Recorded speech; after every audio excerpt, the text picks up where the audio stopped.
We want to start this morning with the mounting crisis in Syria. NATO now says it will send troops, including American troops, to the Turkish border with Syria as fear grows over the regime's potential use of chemical weapons.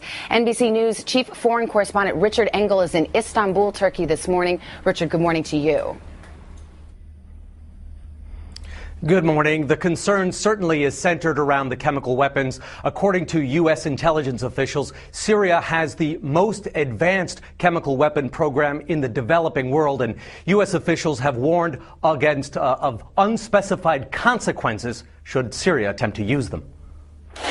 Syrian rebels say they have momentum, capturing heavy weapons from the Syrian army, shooting down Syrian aircraft with increasing ease and frequency, and closing in on Damascus. In Aleppo and the capital, reports today of shortages of fuel and bread. Could the regime be breaking? Events on the ground in Syria are accelerating, and we see that in many different ways.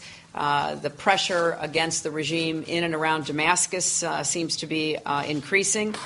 But then what? There are fears Syria could, in desperation, use chemical weapons against the opposition. The regime might very well consider the use of chemical weapons. The whole world is watching, and the President of the United States has made very clear that there will be consequences.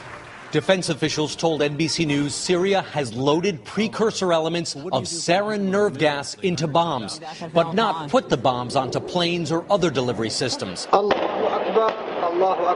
That, officials say, would be an imminent threat to the Syrian people and intolerable to Syria's neighbors, worried chemical gas could spill over their borders. NATO has already approved deploying Patriot missiles to Turkey, designed to destroy incoming rockets or aircraft. Syria says using chemical weapons would be suicide and accused Washington of exaggerating the threat. The deputy foreign minister said he worries the U.S. could even give the weapons to terrorists in Syria as a pretext to invade. Among rebel fighters, chemical weapons are a constant fear. And we found evidence that at least some Syrian frontline units have been issued gas masks for months.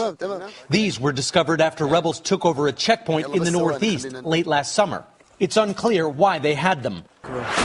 But now the entire region is bracing for what could be a very violent end to one of the Middle East's most entrenched regimes.